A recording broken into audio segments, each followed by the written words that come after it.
Hello everyone, कैसे हो आप सब? अच्छे होंगे। देखिए, आज हम जिस टॉपिक पे बात करने वाले हैं, सेल के बारे में। तो सेल जो है अभी एग्जामिनेशन होने वाला है इसका। सेल का जो एग्जामिनेशन होने वाला है वो कब है? वो 17/5 को एग्जाम है। ठीक है, आज मतलब समझिए कि 5 से 4 दिन और बचे हुए हैं। तो देखिए, क्या स्ट्रेटेजी रहनी चाहिए इस एग्जाम को क्वालिफाई करने के लिए, कम से कम समय में आप कैसे इस एग्जाम को क्वालिफाई कर सकते हैं, इसके ऊपर हम बात करेंगे। ठीक है, तो देखिए आज हम बात बताएंगे आपको कि सेल में जो एग्जामिनेशन है वो पहले कंडक्ट कौन कराती है। तो आपको पता होना चाहिए कि सेल जो एग्जाम लेती है वो सेल का जो एग्जाम लिया जाता है वो IBPS द्वारा लिया जाता है, IBPS। और आपको पता है IBPS का लेवल कितना अच्छा होता है। तो सबसे पहले बता दें, सेल में जो आपको क्वेश्चन आने वाला है वो अगर हम बात करते हैं, हम सभी का बात करेंगे, इलेक्ट्रिकल हो, मैकेनिकल हो या सिविल हो, सभी के लिए नॉन टेक पोर्शन सेम रहता है। 50 नंबर का जो नॉन टेक पूछे जाते हैं यहाँ पे वो उनके भी सेम रहते हैं, जो इलेक्ट्रिकल के रहते हैं, जो मैकेनिकल के रहते हैं या सिविल का कोई भी ब्रांच का हो उनका मैकेनिकल। अगर आप OCTT के लिए आप एलिजिबल हैं तो उसका हम बात कर रहे हैं। तो जो 50 नंबर का आपको वो रहेगा नॉन टेक रहेगा और 50 नंबर का टेक्निकल रहेगा। तो जो 50 नंबर का टेक्निकल रहेगा, इस 50 नंबर में क्या क्या पूछने वाला है ये हम बात करेंगे आज। तो देखिएगा, जो 50 नंबर का टेक्निकल पूछने वाला है, हम सबसे पहले मैकेनिकल वाले के लिए बात करेंगे, फिर नॉन टेक का बात करेंगे। तो जो 50 नंबर का क्वेश्चन आएगा वो इसमें जो इंपॉर्टेंट सब्जेक्ट है जिसको आपको रिवाइज करना है इस 3 से 4 डेज में, जो कि आपके लिए ज़्यादा बेनिफिशियल होगा। तो सबसे पहले आप क्या कीजिएगा ना, थर्मोडायनेमिक्स, फिर हम बताएंगे किस बुक से आपको पढ़ने हैं। तो थर्मोडायनेमिक्स पढ़ने हैं। दूसरा जो करना है आपको वो करना है हीट ट्रांसफर, क्या हीट ट्रांसफर करना है। और तीसरा जो करना है आपको प्रोडक्शन इंजीनियरिंग करना है। और चौथा जो करना है आपको मटेरियल साइंस इंजीनियरिंग करना है। ठीक है, ये 4 जो टॉपिक बता रहे हैं ये बहुत ही इंपॉर्टेंट है सेल एग्जाम पॉइंट ऑफ व्यू से, क्योंकि इसमें हमने जितने भी एग्जाम दिए हैं आज तक, इवन मैंने सेल बोकारो स्टील का एग्जाम भी क्वालिफाई किए हैं और स्किल टेस्ट तक भी पहुंचे हैं। तो आपको हम बताएंगे कि स्किल टेस्ट कैसे होता है और बाकी बात है। पहले आप स्कोर अच्छा करके आइए, फिर हम बात करेंगे इसके ऊपर। तो हमने 4 सब्जेक्ट बताए, ये बहुत इंपॉर्टेंट है, आप कहाँ से पढ़ना है ये भी बताएंगे। और इसके अलावा आपको क्या करना है कि थोड़ा बहुत आपको इंडस्ट्रियल और मेट्रोलॉजी ये देखना ही देखना है, थोड़ा बहुत देख लेना है। ज़्यादा नहीं स्टडी जो है ये 4 सब्जेक्ट है जो हमने ऊपर बताया आपको। तो आपको एक्स्ट्रा देखना है और इसके साथ साथ टोटल सब्जेक्ट को रिवाइज कर लेना है। अगर आप पहले से रिवाइज करके रखे हैं तो ये अच्छी बात है, और नहीं तो आपको हम कम समय के लिए बता रहे हैं कि बस ये 4 सब्जेक्ट अच्छे से आपको पढ़ लेना है, जिससे मैक्सिमम क्वेश्चन पूछे जाएंगे। ठीक है, इसके अलावा आपको पढ़ना है। आप बात करते हैं कि बुक कौन सी रहेगी। तो जो बुक है आपको सबसे पहले खुद ही फॉलो करना है, क्योंकि आपको पता होना चाहिए जो IBPS जब एग्जाम ले रही है तो उसका जो लेवल होता है नॉन टेक का, क्या नॉन टेक पोर्सन जो होता है ना IBPS का, ये काफी टफ रखते हैं। नॉन टेक पोर्सन जो रखते हैं इनका लेवल बहुत अच्छा रहता है नॉन टेक का, लेकिन टेक्निकल का लेवल जो होता है वो काफी लो होता है। यानी कि आपसे इजी टू मॉडरेट क्वेश्चन पूछे जाएंगे, कोई ज्यादा फास्ट क्वेश्चन नहीं पूछे जाएंगे। और जो न्यूमेरिकल पूछे जाएंगे वो ऑन लीनियर बेस्ड ही पूछे जाएंगे। तो ठीक है, तो उसके लिए आपको घबराने की जरूरत नहीं है। इसलिए इन सब के लिए जो बुक्स फॉलो करोगे आप खुद में फॉलो करना। अगर मैकेनिकल से हो तो मैकेनिकल ब्रांच से बिलोंग कर रहे हैं तो आप खुद में बुक फॉलो करना, खुद में के सारे सब्जेक्ट को, क्या सारे टॉपिक्स को अच्छे से पढ़ लेना, एक बार रिवाइज कर लेना। जो भी ऑब्जेक्टिव्स में दिए हैं 300 से 400 लगभग 600 किसी किसी सब्जेक्ट में ऑब्जेक्टिव है, इसको अच्छे से पढ़ लेना। जो 4 सब्जेक्ट मैंने बताए हैं, TGSD हो गया, हीट ट्रांसफर हो गया, मटेरियल एंड प्रोडक्शन, इन सबको तो अच्छे से रट के जाना ही है आपको। ठीक है, ये सीधे सीधे कॉपी पेस्ट आते हैं और बहुत ईजी क्वेश्चन रहते हैं, ऑन लीनियर रहते हैं, आप आसानी से टेक्निकल कर लोगे। तो टेक्निकल कितने नंबर का हो गया? 50 नंबर का, जिसमें आपको कोशिश करना है 45 मार्क्स कैसे भी गेन करने का। ठीक है, अगर आप अच्छे मार्क्स लाना चाहते हो, क्योंकि यहाँ देखिए मैटर करता है मार्क्स।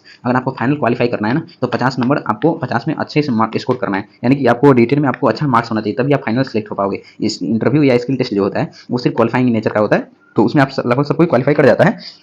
मेन जो इशू आती है वो रिटेन पे होता है कि रिटेन बेस पे आपको जितना अच्छा मार्क्स आएगा उस बेसिस पे आपको सिलेक्शन दिया जाता है। तो ठीक है, तो यहाँ पे आपको अच्छा मार्क्स गेन करना है। दूसरी बात हम बता रहे हैं कि ये तो टेक्निकल का हो गया, मैकेनिकल हो गया। चलिए अब हम बात करते हैं, हाँ ये एक चीज़ और बता दें आपको कि खुरमी के साथ साथ आपको क्या करना है। जो 4 सब्जेक्ट हमने बताए हैं वो आरके जैन का भी अगर आपके पास टाइम है तो रिवाइज कर लीजिएगा। ठीक, आरके जैन का जो भी है ये 4 सब्जेक्ट आपको रिवाइज कर लेना है। और दूसरी चीज़ कि अब हम बात करते हैं नॉन टेक के ऊपर। नॉन टेक्निकल देखिए, नॉन टेक्निकल सारे ब्रांच के लिए कॉमन रहेगा, ये पता है, चाहे वो इलेक्ट्रॉनिक कम्युनिकेशन से हो, सिविल से हो या इलेक्ट्रिकल से हो या मैकेनिकल से हो, सबके लिए कॉमन रहेगा। कॉमन क्या रहेगा इसमें? 50 नंबर। क्या आपको मैं बता दूं, 50 नंबर का आपको नॉन टेक्निकल पूछे जाएंगे, जिसमें 4 सेक्शंस में डिवाइडेड रहेगा। एक तो रहेगा 10 नंबर का आपको इंग्लिश मिलेगा, और उसके बाद जो है 10 नंबर का आपको स्टैटिक और करंट दोनों इसमें मिक्स रहेगा। और तीसरा जो रहेगा आपको रीजनिंग रहेगा, वो कि 15 नंबर्स का रहेंगे। और चौथा आपको एप्टीट्यूड या मैथ्स आप बोल सकते हैं, ये भी 15 मार्क्स के रहेंगे। इस तरीके से आपको टोटल 50 मार्क्स हो जाता है। अब बात करते हैं कि इसको सोर्स क्या है नॉन टेक्निकल। देखिए, नॉन टेक्निकल बेहतरीन सोर्स बताने वाले हैं आपको, और इस कम समय में आप कैसे इसको क्वालिफाई कर लेंगे, अच्छा मार्क्स कैसे गेन करिएगा। तो सबसे पहले हम बात करेंगे किसके ऊपर? रीजनिंग और मैथ के ऊपर। देखिए, रीजनिंग क्या करना है ना आपको, रीजनिंग जो पूछा जाता है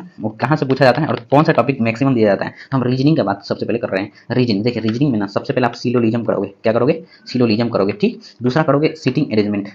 सिटिंग अरेंजमेंट जो कि सेल के लिए फेवरेट रहता है, ये सीधे कॉपी पेस्ट करता है IBPS से। ठीक है, हम बाद में डिस्कस करेंगे। तो सिलोजिज्म पहला टॉपिक, दूसरा सिटिंग अरेंजमेंट, तीसरा इन इक्वालिटी, जिसमें इन इक्वालिटी हम लिख देते हैं इन इक्वालिटी, जिसमें ग्रेटर और लेस देन और इक्वल वाला जो साइन आता है इससे प्रॉब्लम्स आते हैं। तो देखिए, इसमें होता क्या ना, सिलोजिज्म अगर पूछेगा ना तो आपका 5 मार्क्स का काम यहीं से हो जाएगा। ठीक है, और सिटिंग अरेंजमेंट पूछता है तो 5 मार्क्स का सीधे काम यहाँ से हो जाएगा। अगर आप एक बार सोल्व कर लिए प्रॉब्लम्स को तो उसका आंसर आपको 5 ऑप्शन ऐसे बने रहते हैं जो इसी से रिलेटेड रहेंगे, तो इससे आसानी से आप 5 मार्क्स यहाँ से गेन कर सकते हैं। चाहे इनक्वालिटी है तब भी हो जाएगा। वही बात है स्टेटमेंट एंड कंक्लूजन रीजन भी है तो वो भी 5 मार्क्स का आएंगे। तो अच्छे से आपको जो है कि प्रॉब्लम को एक बार सोल्व करना है। और चौथा जो मेन इंपॉर्टेंट है वो बॉक्स यानी बॉक्स पजल आपने सुना होगा। तो पजल जो होता है ना बॉक्स टाइप बेस्ड होता है, वो आपको करना ही करना है। ठीक है, तो बॉक्स पजल आपको प्रैक्टिस करके जाना है। सारे प्रैक्टिस कहाँ से करेंगे हम बताएंगे बाद में। सिटिंग अरेंजमेंट में आपको क्या करना है ना, स्क्वायर बेस्ड हो गया या रेक्टेंगल बेस्ड हो गया, इस पे क्वेश्चन आते हैं, या तो सर्कल बेस्ड हो गया, इन सब पे क्वेश्चन पूछे जाते हैं। तो इन सब खूब प्रैक्टिस करके जाना है। चलिए मेन हम बता रहे हैं कि रीजनिंग में आपको पढ़ना इस कम समय में क्या है, जो कि सीधे उसका टारगेट होता है कि इसी टॉपिक से क्वेश्चन देगा। ठीक है ना, बाकी देखिए छोटा और बेसिक क्वेश्चन तो आप सब कर लोगे, कुछ सब कोई कर लेगा। मेन कंपटीशन रहता है ना कि ये क्वेश्चन को अगर कोई 5 में 5 ला रहा है तो कहीं ना कहीं मतलब रेस में आगे है ना। तो इसलिए हम आपको बता रहे हैं कि कम समय में आप कौन से टॉपिक को सीधे सीधे प्रैक्टिस करके जाओगे। ठीक है, ये तो हो गया आपका रीजनिंग का पोर्शन। हाँ, अब बता रहे हैं प्रैक्टिस कहाँ से कीजिए। देखिए अगर आपके पास स्टैंडर्ड बुक हुआ तो उसको फॉलो कीजिएगा, नहीं तो आप क्या कीजिएगा ना, टेक्स्ट बुक, हम एडवर्टाइज नहीं कर रहे हैं, सीधे आप बता रहे हैं आपको। टेक्स्ट बुक पे जाइएगा ना तो आपको प्रीवियस ईयर क्वेश्चन मिल जाएगा। प्रीवियस ईयर आईबीपीएस का उठा लीजिएगा, आईबीपीएस का प्रीवियस ईयर उठा लोगे।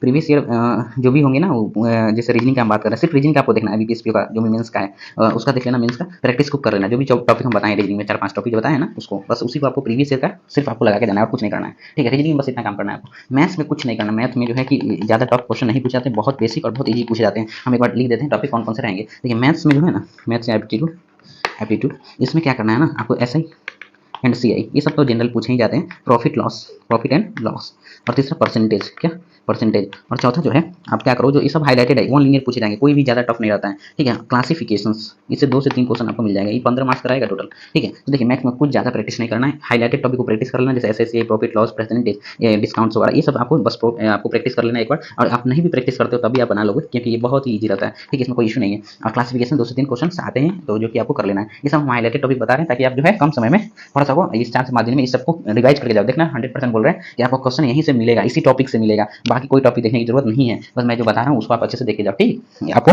क्लियर हो रहा होगा सारे पॉइंट। ठीक है, यहाँ तक हो गया। ये मैथ्स का हमने बता दिया आपको क्या करना है। अब बात करते हैं स्टैटिक और इसमें इंग्लिश का बात कर लेते हैं पहले। तो देखिए इंग्लिश में ना, अगर आपको बिल्कुल कुछ नहीं आता इंग्लिश में तो आप कभी भी अटेंड नहीं करना। आप अगर 10 नंबर का इंग्लिश है, मात्र 2 से 3 क्वेश्चन आप अटेंड करना। अगर आ रहा है थोड़ा बहुत भी, तो नहीं आ रहा है तो बस 2 से 3 क्वेश्चन अटेंड करके छोड़ देना है। आ रहा है तो आप जो है कि अप्रोच लगाना कंप्रीहेंशन पे। एक कंप्रीहेंशन पूछा जाता है इसमें, आप क्या करना, कोशिश करना टाइम बचाने का, क्योंकि इसमें बहुत टाइम टेकन होता है। और एक आप कंप्रीहेंशन अच्छे से पढ़ लिए ना, उसमें रीडिंग मेन होता है, उसको रीड करना। तो अच्छे से पढ़ लिया, हर एक पॉइंट को जान गए, तो आप 5 नंबर यहाँ से लेके चले जाओगे इंग्लिश में। और कंप्रीहेंशन के लिए टाइम बचा लिए, तो अच्छे से पढ़ लिए, सोल्व कर लिए, तो 5 नंबर आपको सीधे यहाँ से मिल जाएगा। तो आप कोशिश करना इंग्लिश को ऐसे अच्छे अप्रोच से सोल्व करने का। ठीक है, यहाँ तक क्लियर हो गया। अब हम बात करते हैं कि ये तो हो जाएगा तुम्हारा कंप्रीहेंशन। सिनोनिम्स एंटोनिम्स पूछे जाते हैं, अगर आपको आता है तो सोल्व कीजिए, नहीं आता है तो आप अटेंड नहीं करना, क्योंकि नेगेटिव मार्किंग रहता है इसमें। तो ये सब चीज़ को ध्यान रखना है। ठीक है, तो इंग्लिश में अगर आपको आ रहा है तो आप सोल्व करोगे कंप्रीहेंशन वगैरह, क्योंकि इससे यही आपको मार्क्स देके जाएगा। या तो एक और आता है जो आप देखे होंगे ना, PQRS प्रोबेस्ट आता है, या ABCD करके आएगा, यानी कि अरेंज करने के लिए आता है। तो सीक्वेंस अरेंज करना भी बहुत आसान होता है, बस वही होता है कि आपको अच्छे से उसको रीड करना होता है। तो अगर वो सब चीज़ में मार्क्स अच्छे मिल जाते हैं तो वो सब क्वेश्चन को अटेंड करने की कोशिश कीजिएगा। नहीं आता है तो आप 2 से 3, बस 2 से 3 से ज़्यादा अटेंड नहीं कीजिएगा 10 में, क्योंकि नेगेटिव यहाँ करना नहीं है आपको, स्मार्ट वर्क करना है। स्मार्ट वर्क कीजिएगा तभी आपका सिलेक्शन होगा, नहीं तो इससे आप पता चला कि आप 10 में 8 लगा के आ रहे हैं, एक भी सही नहीं निकला। ठीक है ना, नेगेटिव चला जाएगा। तो आपको स्मार्ट वर्क करना है यहाँ पे। ठीक है, बस इसलिए मैं गाइड कर रहा हूँ कि 4 से 5 दिन में आप क्या करोगे। ठीक है, चलिए आगे हो गया। इसके साथ ही बता दें कि स्किल टेस्ट तक मैंने पहुंचा हूँ, बोकारो स्किल प्लान का दिया था। तो आप पहले एग्जाम देखाइए, फिर बताएंगे कि क्या क्या स्किल टेस्ट में पूछा जाता है। ठीक है, बाकी इसके साथ ही मैंने बहुत सारे एग्जाम भी क्वालिफाई किए हैं, रिटन में तो काफ़ी अच्छा मार्क्स रहते हैं हमारे। तो आप जो है कि पर्सनल गाइडेंस भी ले सकते हैं कि हाँ कैसे करना है। ठीक है, जो बिगनर्स हैं उनके लिए बोल रहे हैं, बाकी लोग समझदार हैं तो उनके कुछ करना ही नहीं है। चलिए ठीक है, ये हो गया। अब हम बात कर लेते हैं थोड़ा स्टैटिक करंट के ऊपर। देखिए जो स्टैटिक्स है ना, स्टैटिक और जीके, देखिए जीके में आप क्या कीजिएगा, जीके में क्या करना है आपको, करंट अफेयर 6 मंथ का लास्ट का पढ़ना है ओनली, बस 6 मंथ का। अभी ऑब्जेक्टिव लिस्ट कोशिश कीजिएगा पढ़ लें। ठीक है, क्योंकि आपको पास समय कम है तो इसलिए कोशिश कीजिए 6 महीने का ज़्यादा से ज़्यादा रिवाइज कर लीजिए। एक बुक्स आता है, उसका नाम हमें याद नहीं आ रहा है, मैं बता देता।